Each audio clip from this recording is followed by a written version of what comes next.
ফরফনা শরীফে মুজাদ্দিদুজ্জামান আমির শরিয়ত কুতুবুল আলম দাদা হুজুর পীর কিবলা রহমাতুল্লাহ আলাইহি কোরআন শরীফের একটি আয়াতে শরীফা তেলাওয়াত করতেন আর কানতেন, কুল ইয়া ইবাদিয়াল্লাযীনা আসরাফু আলা আনফুসিহিম লা তাকনাতু মির রাহমাতিল্লাহ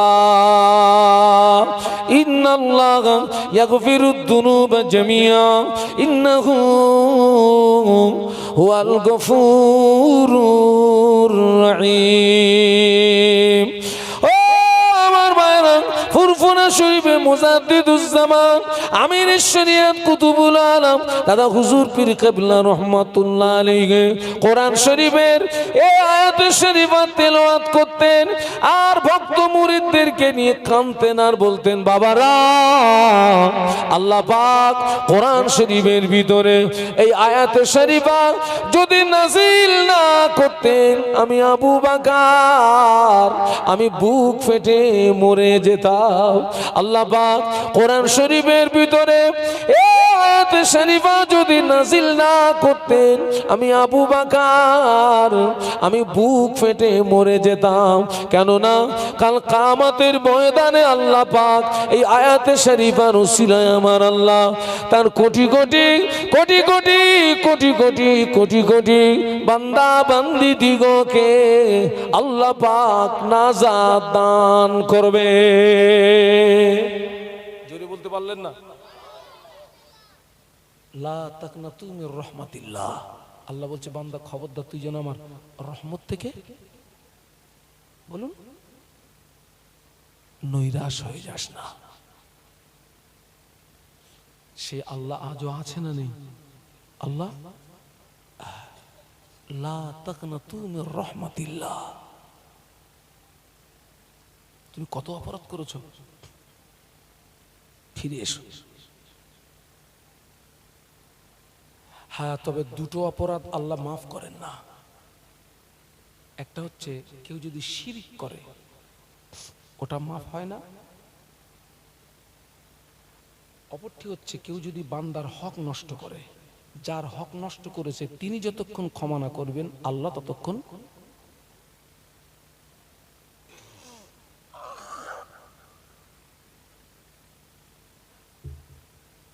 এছাড়া সাধারণ গুনার জন্য কেউ যদি আল্লাহর কাছে ক্ষমা চায় আল্লাহ ইচ্ছা করলে ওই বান্দাকে বলুন মাফ করে দেন। গভীর রাত, নিশুতি রাত, আব্বা ঘুমিয়ে গিয়েছে, মা ঘুমিয়ে গিয়েছে, বিবি ঘুমিয়ে গিয়েছে, ছেলে ঘুমিয়ে গিয়েছে, মেয়ে ঘুমিয়ে গিয়েছে। আব্বাকে আড়াল করো, মাকে আড়াল করো, বিবিকে আড়াল করো, ছেলেকে আড়াল করো, মেয়েকে আড়াল করো। গোপনে গোপনে উঠে পড়ো, গোপনে গোপনে উঠে পড়ে উজু করো, নামাজের পাটি বিছিয়ে নামাজের পাটিতে বসে যাও, ইস্তেগফার করো, ইস্তেগফার করো, তওবা করো, তওবা করো, তওবা করো, তওবা করো। সূরা ফাতিহা পড়ো, সূরা ইখলাস পড়ো, দরুদ শরীফ পড়ো, হাত দুটো তোলো, চোখ দুটো বন্ধ করো, বিগত জীবনের গুনার দিকে লক্ষ্য করো। বাবা, এই ছেলেরা আমার দিকে তাকাও। একদিন গভীর রাতে একটু হাত তুলে দেখেন, আপনার চোখ দিয়ে দরদর করে পানি আসবে। সবাইকে আড়াল করতে হবে, কেউ যেন কথা বলে না। প্রেম হয় কি প্রকাশ্য না গোপনে? প্রেম প্রেম গোপনে। আল্লাহর সঙ্গে প্রেম করতে গেলে একটু নির্জনতা অবলম্বন করতে হয়। আল্লাহ রসুল ওই যে গারে হেরা, কোথায় গারে হেরা, যেখানে সর্বপ্রথম কোরআন নাজিল হলো, 2500 ফুট পাহাড়ের উপরে একটা গুহা। আল্লাহ নবী সেই গুহায় আল্লাহ পাকের ধ্যানে মজগুদ ছিলেন। সুবহানাল্লাহ বলুন। নিরালা নির্জন, পৃথিবীর মানুষের সঙ্গে কোনো সম্পর্ক ছিল না। প্রেম হয় গোপনে। হ্যাঁ, এখন সব দেখো না, সব প্রেম হচ্ছে পার্কে হচ্ছে, দেখো না, গলা জড়ি ধরে একেবারে প্রেম। বাবা, হ্যাঁ, সবাইকে আড়াল করো, হাত দুটো তোলো, গুনার কথা মনে করো, কাঁদো, আল্লাহ পাক জীবনের গুনাহ মাফ করে দিন, জাহান্নামের আগুন হারাম করে দিন। আল্লাহ পাক জীবনের গুনাহ মাফ করে দিন, জাহান্নামের আগুন হারাম করে দিন। আপনি যখন কাঁদবেন, আপনি যখন রোনাজারি করবেন, ওই দৃশ্যটা আমার আল্লাহ দেখে না, দেখে না? একটু বলুন না। দেখে। আল্লাহ ঘুমায়, লা তাখুযহু সিনাতুন ওয়ালা নাওম। আমাদের রব ঘুম থেকে পবিত্র, বলুন সুবহানাল্লাহ। আল্লাহ পাক ওই দৃশ্যটা দেখেন, ফেরেশতাদের ডাকেন, এই ফেরেশতারা এই যাও তো, এই বড়ালি ওই যে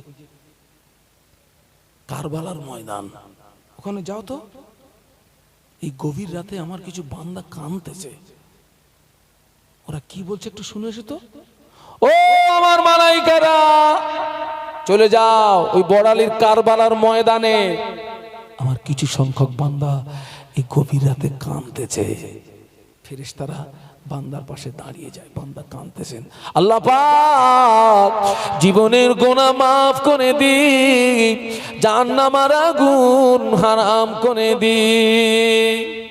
কাঁদতেছে। ও আমার বান্দা ফেরেশতারা আল্লাহ পাকের দরবারে চলে যান। আল্লাহ পাক আপনার বান্দা গুনাহ থেকে মাফি চায়, আপনার বান্দা জাহান্নাম থেকে মুক্তি চায়। আল্লাহ পাক আপনার বান্দা গুনাহ থেকে মাফি চায়, জাহান্নাম থেকে মুক্তি চায়। আল্লাহ পাক বলেন, ও আমার মালাইকারা, আমার বান্দা কি আমাকে দেখেছে নাকি? না আল্লাহ, আপনার বান্দা আপনাকে দেখে না।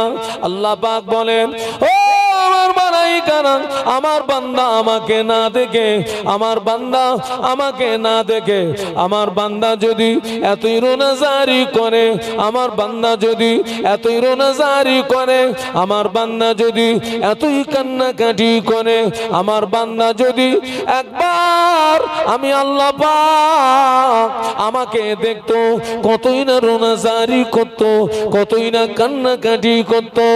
ও আমার মালাইকারা, তোরা সাক্ষী হয়ে যা, আমি আল্লাহ পাক আমার ওই সমস্ত রোনাজারি করা বান্দা বান্দীদের জীবনের আসমান সমূহ গুনাহগুলোকে আমি আল্লাহ পাক মাফ করে দিলাম। জোরে বলতে পারলেন না? তাকবীর দেন তো, নারায়ে তাকবীর। জোরে বলুন তো, নারায়ে তাকবীর। ও আমার মালাইকারা, আমার বান্দাকে আমার আযাবে জাহান্নাম দেখেছে নাকি? না আল্লাহ, আপনার বান্দা আপনার আযাবে জাহান্নাম দেখে না। আল্লাহ পাক বলেন, ও আমার মালাইকারা, আমার বান্দা আমার জাহান্নাম না দেখে, আমার বান্দা যদি এতই রোনাজারি করে, আমার বান্দা যদি এতই কান্নাকাটি করে, আমার বান্দা যদি একবার আমার জাহান্নামটা দেখতো, কতই না রোনাজারি করতো, কতই না কান্নাকাটি করতো। ও আমার মালাইকারা, তোরা সাক্ষী হয়ে যা, আমি আল্লাহ পাক আমার ওই সমস্ত রোনাজারি করা বান্দা বান্দীদের জন্য আমার আযাবে জাহান্নাম হারাম করে দিলাম।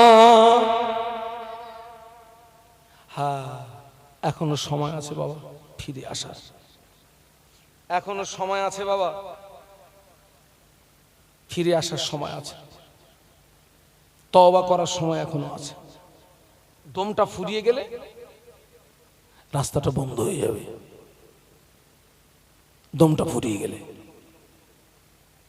হ্যাঁ, দমটা ফুরিয়ে গেলে রাস্তাটা বন্ধ হয়ে যাবে। আল্লাহ আমাদের সকলকে খাতেমা বিল খায়র নসিব করেন, বলুন আল্লাহুম্মা আমিন। ছেলেরা একটু বলুন আল্লাহুম্মা। সবাই 5 ওয়াক্ত নামাজ পড়বি বাবা, সপ্তাহে জুমার নামাজটা পড়বি বাবা। আর জুমার নামাজটা পড়বি তো টোটাল নামাজটা পড়বি, যেন 2 রাকাত পড়ে পালাবি নি। জুমার নামাজটা পড়বি, টোটালটা পড়বি, 2 রাকাত পড়ে যেন পালাবি নি। জুমার দিনে টোটালে 22 রাকাত নামাজ পড়বি। কত রাকাত? 22 রাকাত। সারা জীবন তো পালালি আর না। তবে নামাজ পড়বি, নামাজ পড়তে গেলে 1 নাম্বার শর্ত হলো শরীর পাক, 2 নাম্বার শর্ত হলো কাপড় পাক, 3 নাম্বার শর্ত হলো জায়গা পাক। কি কি পাক?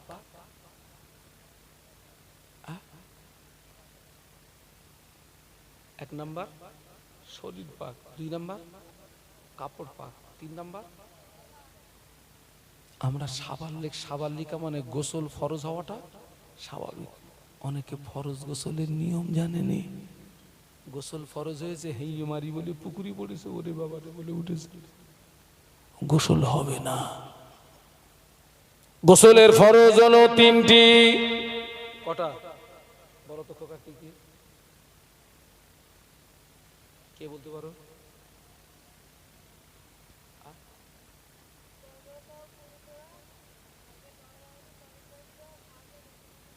বাহ বাহ, আল্লাহ তোর হাতে বরকত দিবে, আল্লাহ তোকে অনেক বড় করবে। হ্যাঁ শুনতে পেয়েছেন? ওটাকে আমি নকল করছি।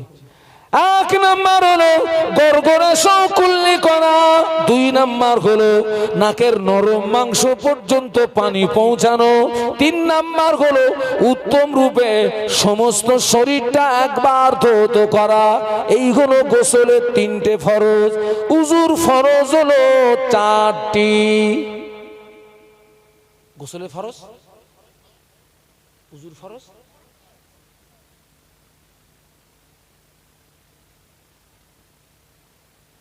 অনেক মায়েরা আছে গোসল ফরজ হলে গোসল করে কিন্তু খোপা ভিজোয় না। কি কি কি কি? মায়েরা চুলের খোপা ভিজোয় না। ও মা, ওই গোসল আপনার হলো না।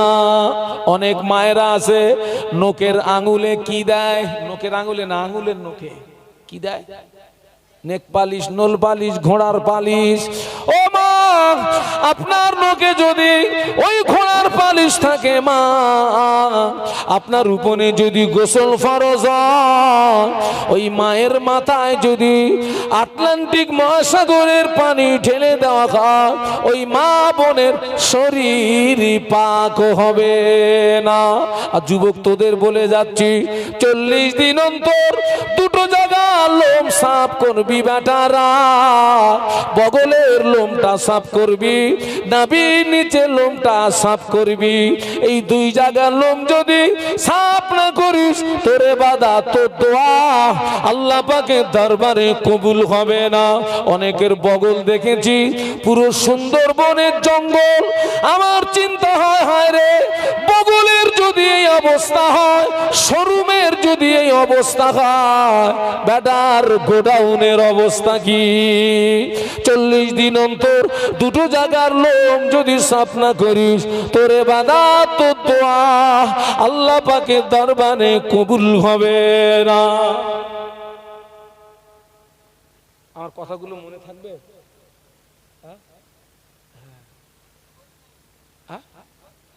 হ্যাঁ, মনে করতে হবে।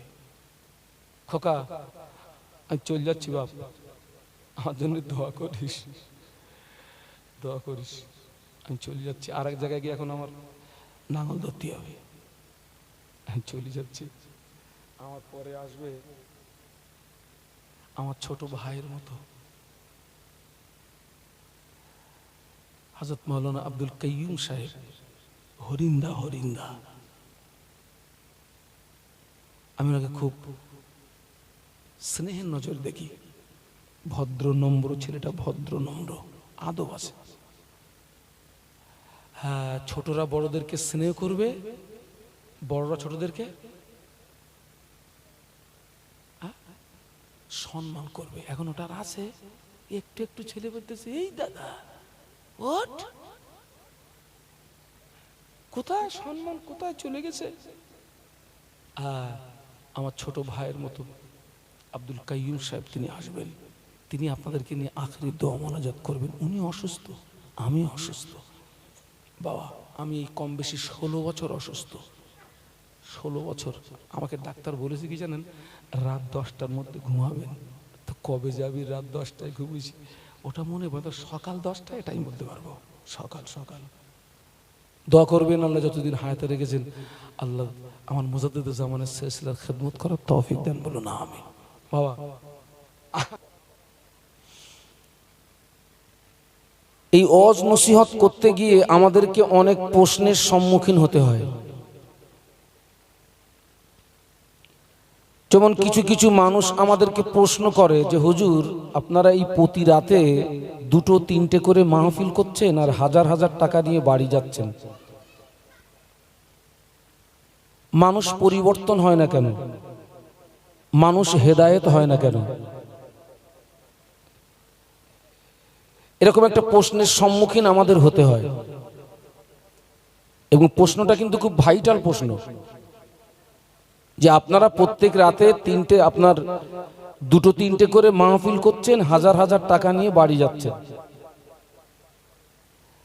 মানুষ পরিবর্তন হয় না কেন? মানুষ হেদায়েত হয় না কেন?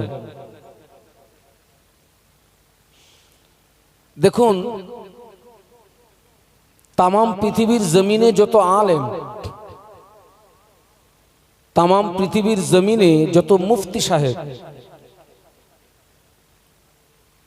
যত পীর সাহেব, আমির সাহেব, মুবাল্লিগ সাহেব, কোন সাহেবের ক্ষমতা নেই কোন মানুষকে হেদায়েত করে দেওয়ার। কথা বুঝতে পারছেন? কোন সাহেবের ক্ষমতা নেই কোন মানুষকে হেদায়েত করে দেওয়ার। তামাম পৃথিবীর জমিনে আল্লাহ পাক যত নবী এবং রসুল পাঠিয়েছেন, কোন নবী এবং রসুলের ও ক্ষমতা নেই কোন মানুষকে হেদায়েত করে দেওয়ার। নবীদের যদি ক্ষমতা থাকতো কোন মানুষকে হেদায়েত করে দেওয়ার, তাহলে আমি বলবো, নবীদের যদি ক্ষমতা থাকতো কোন মানুষকে হেদায়েত করে দেওয়ার, তাহলে নূহ নবীর ছেলে কেনান জাহান্নামায় যেত না। বাপ নবী আর ছেলের ঠিকানা কোথায় বলুন তো? আরে আপনারা কি ইতিকাফের নিয়ত করেছেন নাকি? যে হুজুর কথাটা তো বলবো না, আমার সঙ্গে একটু কথা বলুন। নূহ নবীর ছেলের নাম কি? কেনান। কেনানের ঠিকানা জান্নাত না জাহান্নাম? কেন বাবা, বাপ নবী ছেলে জাহান্নামে যাচ্ছে কেন? এর দ্বারা দুটি জিনিস প্রমাণিত হয়। বাপ নবী ছেলে জাহান্নামে যাচ্ছে মানে একটি বিষয় স্পষ্ট, যে নবীদের ক্ষমতা নেই কোন মানুষকে হেদায়েত করে দেওয়ার। নবীদের যদি ক্ষমতা থাকতো কোন মানুষকে হেদায়েত করে দেওয়ার, তাহলে নূহ নবীর ছেলে কেনান জাহান্নামায় যেত না। আমার দিকে তাকান। আচ্ছা ভাই, নবীদের যদি ক্ষমতা না থাকে কোন মানুষকে হেদায়েত করে দেওয়ার, আমাদের কোনো ক্ষমতা আছে? বলুন বলুন না। তামাম পৃথিবীর জমিনে আল্লাহ পাক যত নবী রাসূল পাঠিয়েছেন, পৃথিবীর জমিনে আসার দিক দিয়ে আমাদের নবী হচ্ছেন শেষ নবী। কোন দিক দিয়ে শেষ নবী? একটু কথা বলুন না। পৃথিবীর জমিনে আসার দিক দিয়ে আমাদের নবী শেষ। আল্লাহ রাসূল বলেছেন, আনা খাতামুন নবিয়্যিনা লা নবিয়্যা বাদি। বিশ্ব নবী বলেছেন, আমি শেষ নবী, আমার পরে কেউ নবী হবে না। একটু বলুন সুবহানাল্লাহ। তবে পরে একটা কথা বলেছেন, যে আমার পরে যদি কেউ নবী হতো লাকানা ওমর। আমার পরে যদি কেউ নবী হতো, ওমর নবী হতো। যদি তো আমাদের নবী মুহাম্মদুর রাসূলুল্লাহ সাল্লাল্লাহু আলাইহি ওয়াসাল্লাম 8 বছর বয়সে দাদুকে হারিয়ে ফেললেন। আর তার আগে তো মাকে হারিয়ে ফেলেছেন। মায়ের গর্ভে থাকতে আব্বাকে হারিয়ে ফেলেছেন। বিশ্বনবীর দাদুজি ইন্তেকালের পরে বিশ্বনবীর দেখাশোনার দায়িত্ব নিয়েছিলেন চাচা আবু তলেব। কোন চাচা বাবা? আমি আপনাদেরকে দেখতে পাচ্ছি না, জানেন?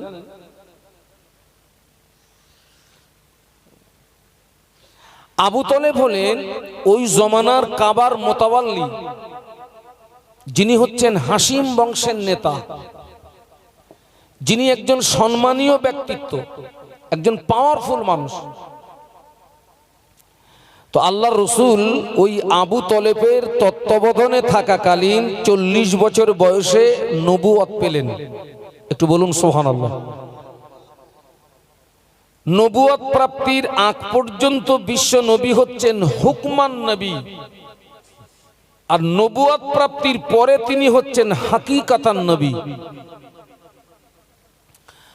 তো আল্লাহ রসুল সাল্লাল্লাহু আলাইহি ওয়াসাল্লাম দিন ইসলাম প্রচার করতে গিয়ে এই আবু তলেব, দিন প্রচারে আবু তলেবের যে অবদান ছিল, দিন প্রচারে আবু তলেবের যে ভূমিকা ছিল, আমাদের সে ভূমিকা নেই। এবং জেনে রাখুন, তামাম পৃথিবীর জমিনে যত মানুষ,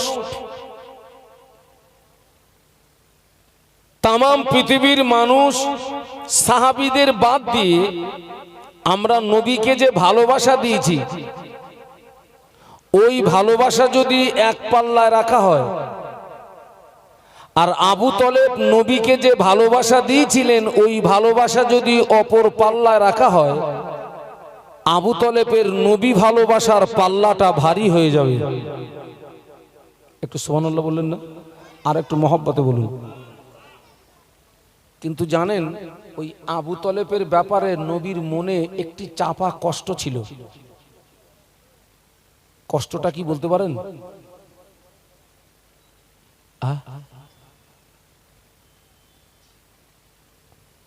কষ্ট ছিল।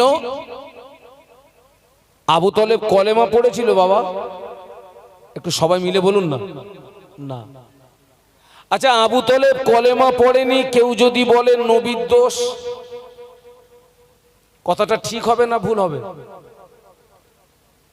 আল্লাহর নবী সাধ্য অনুযায়ী চেষ্টা করেছিলেন চাচাকে কলেমা পড়ানোর। আল্লাহর নবী জীবন দিয়ে চেষ্টা করেছিলেন চাচাকে কলেমা পড়ানোর, কিন্তু চাচা কলেমা পড়েনি। কেউ যদি বলে যে আবু তলেব কলেমা পড়েনি, নবীর দোষ, ওই ব্যক্তির ঈমানে ঘাটতি হবে না? হবে না? আল্লাহ নবী জীবন দিয়ে চেষ্টা করলেন, আবু তলেব ফিরল না। আবু তলেব মৃত্যু বিছানায় মুমূর্ষ অবস্থায়, আবু তলেবের গলার কাছে ঘর ঘর করে আওয়াজ হচ্ছে। আল্লাহ নবী মনে করলেন আমার চাচা মারা যাবে, কিন্তু চিন্তা, যে চাচা আমাকে এত ভালোবাসা দিলেন। আবু তলেব নিজের পুত্র অপেক্ষা বিশ্ব নবীকে ভালোবাসতেন, আবার বিশ্ব নবী নিজের পিতা অপেক্ষা, বলুন, চাচাকে ভালোবাসতেন। কিন্তু নবীর মনে কষ্ট, ইস আমার চাচা কলেমা পড়লো না, সেই চাচা মৃত্যু বিছানায়। তো নবী দেখলেন সারা জীবন তো চেষ্টা করলাম, হলো না, তো মৃত্যু বিছানায় আমার জীবনের শেষ চেষ্টাটা করে দেখি। আমার কথা বুঝতে পারছেন না? পারছেন না? শেষ চেষ্টা। আমি যেখানে যাই আমার সঙ্গে একটা কিতাব থাকে বাবা, একটা কিতাব দিতে, একটা কিতাব থাকে। এটা হচ্ছে আমার মুজাদ্দিদুল জামানের প্রধানতম খলিফা আল্লামা রুহুল আমিন রহমতুল্লাহ আলাইহি, যিনি ছিলেন 18,000 হাদিসের হাফেজ। সুবহানাল্লাহ বলেন। কত হাজার বলেছি? 18,000। হুজুর বলে গেলেন আমার কিতাব যার ঘরে থাকবে আমি রুহুল আমিন তার ঘরে রয়ে গেলাম। বলুন সুবহানাল্লাহ। আপনি কি করে উজুটা করবেন, আপনি কি করে গোসলটা করবেন, আপনি কি করে বাথরুমে যাবেন, আপনি কি করে নামাজে দাঁড়াবেন, নামাজে যখন দাঁড়াবেন নজরটা কোন দিকে থাকবে, রুকুতে যখন যাবেন নজরটা কোন দিকে থাকবে, সিজদায় যখন যাবেন নজরটা কোন দিকে থাকবে। একটা প্রশ্ন আপনাদের করছি, সিজদায় যখন যাবেন আগে নাক যাবে না কপাল যাবে?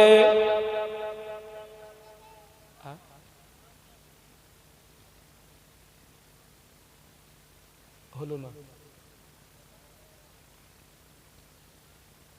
আমার দলিল এইটা, এবং এর উপরের এই একই কিতাব সেটাকে হচ্ছে মোদাল্লাল করা হয়েছে। মোদাল্লাল এইরকম মোটা, পুরো একদম হাদিসের রেফারেন্স দিয়ে হুজুর আল্লামা লিখেছেন আগে কপাল তারপরে নাক, আগে নাক। ছেলেরা এর প্রিন্ট আছে 70 টাকা, আমি এটা 50 টাকা করে বিক্রি করি সিলসিলার স্বার্থে, আল্লামা হুজুরের রুহানি দোয়া পাওয়ার আশা। এই আমার এই ছোট ভাইটা যাচ্ছে, ছোট ভাইটা আপনাদের কাছে যাচ্ছে। জীবনে অনেক পয়সা আপনি ব্যয় করেছেন, পারলে অন্তত 50 টাকা দিয়ে আমার আল্লামা হুজুরের একটা কিতাব একটু কিনবেন, একটু পড়বেন। নামাজ পড়ার ধারা বলে একটা অধ্যায় আছে, নামাজ পড়ার ধারা, ওইটা একটু পড়বেন। উজুর চ্যাপ্টারটা পড়বেন, গোসলের চ্যাপ্টারটা পড়বেন। যখন উজু করবেন একটা একটা অঙ্গ 3 বারের বেশি ধোয়া যাবে না, একটা একটা অঙ্গ 3 বারের বেশি ধোয়া যাবে না। একটা একটা অঙ্গ কেউ যদি নেন, কেতাব তো আমার ভাইকে একটু হাত দেখাবেন। কেউ যদি নেন, ছেলেরা জীবনে অনেক পয়সা নষ্ট করেছে।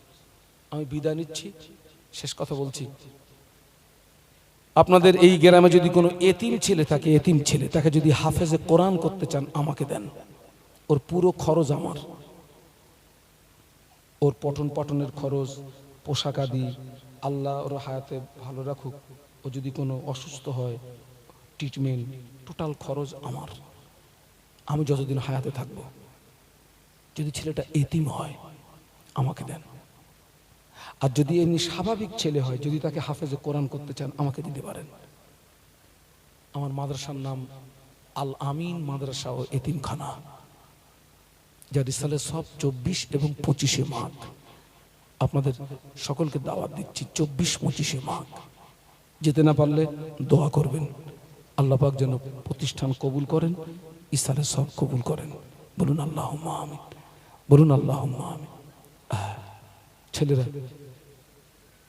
কিতাবটা পড়বি বাবা, পড়বি, কিতাবটা পড়বি।